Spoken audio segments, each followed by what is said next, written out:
Hello, I am Manan and today I will be reading chapter 3 and 4 of Germanos Stilton Cyber Thief Showdown. Chapter 3.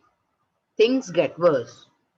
Just as I stopped crying, a delivery mouse knocked on my door, and behind him was another, and another, and another one.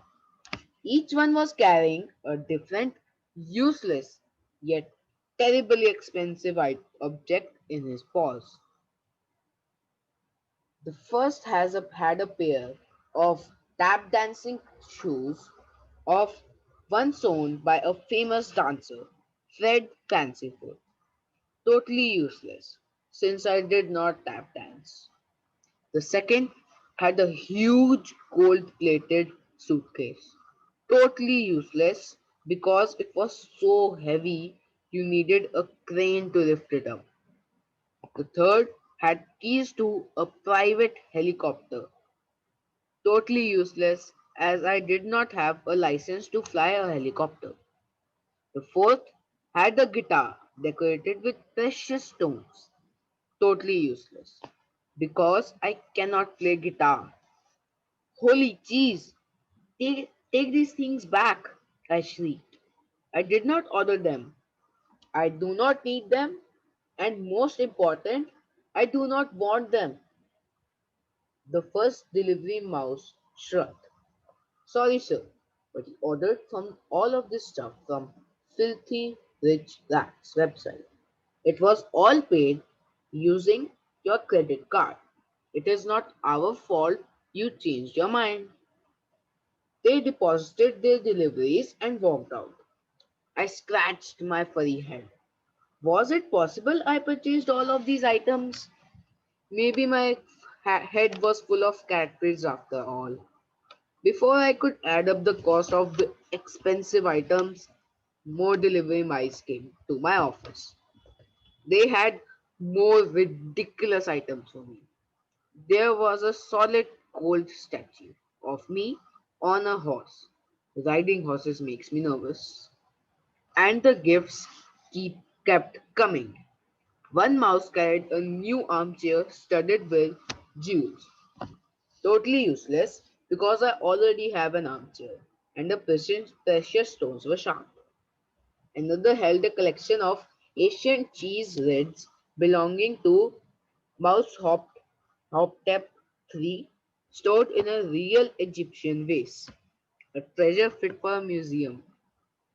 Finally, a delivery mouse handed me the keys to a Ferrari race car. Totally useless because I'm afraid to drive cars fast. Then the phone rang.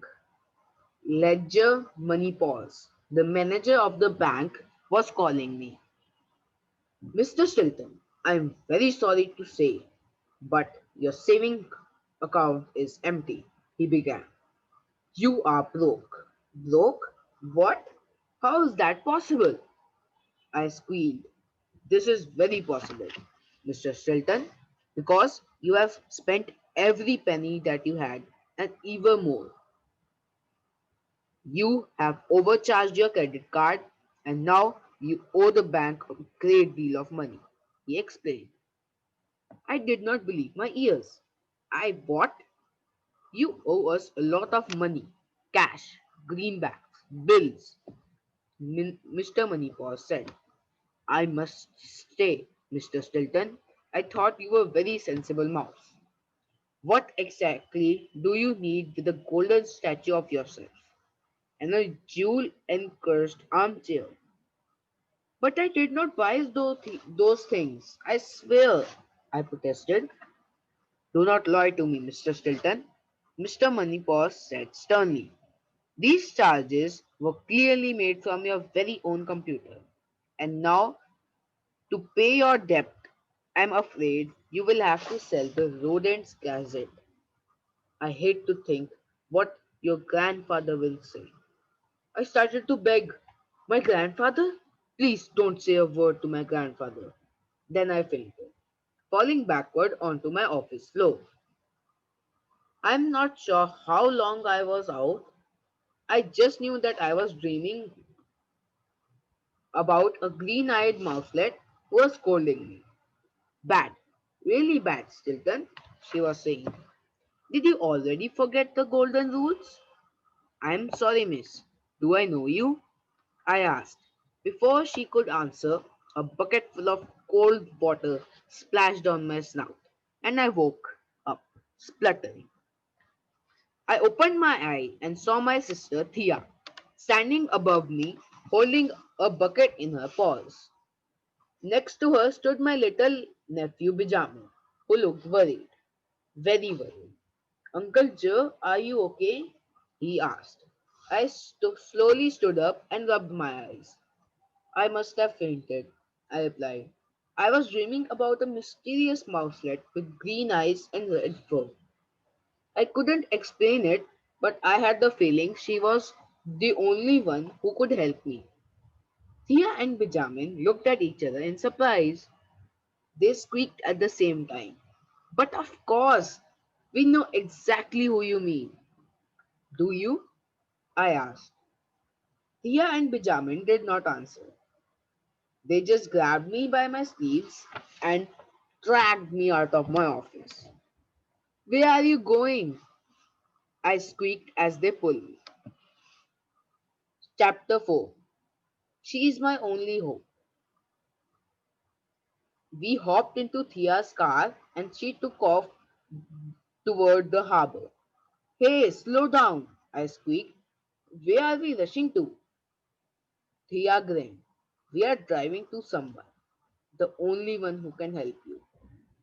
Can you please tell me who she is? I pleaded. You're talking about the mysterious rodent in my dream, right? Come on, Uncle G. You don't remember who she is? Benjamin asked. Cheese and crackers. Just please tell me, I begged. She is Professor Margot Pitmouse, also known as Doc. My nephew replied. Bitmouse? I repeated. Benjamin shook his head. You totally forgot everything, Uncle G. That's why you are in such a big trouble. When by then we had arrived at the new Mouse City harbor. We stopped in front of a building that I recognized. The wooden sign hung over the door. Institute of Marine Mouseology. Finally, I remembered. A few years before, I had attended a class on internet safety there. I was taught by Margot Bitmouse, the foremost expert on internet safety in all of Mouseolin. She was the green-eyed mouselet in my dream. Doc, as everyone calls her, teaches the popular internet safety class geared toward technological challenged, hopeless rodents like me. But were Thea and Benjamin bringing me to her? I couldn't remember anything I learned in that class. Maybe that was the problem.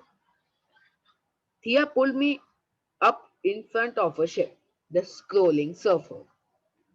Doc has set up a new onboard school, my sister explained.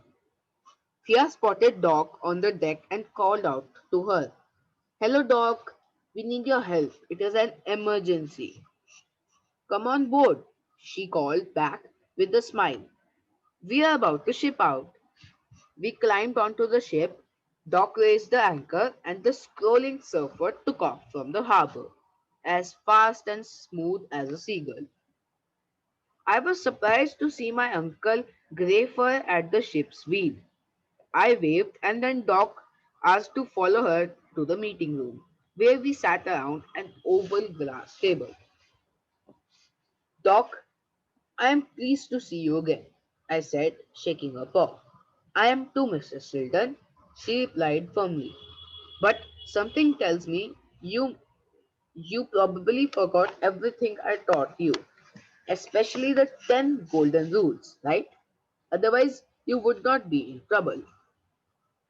I blushed the tips of my ears. She was right, but I did not want to admit it. Well, I mumbled. It's not that I completely forgot.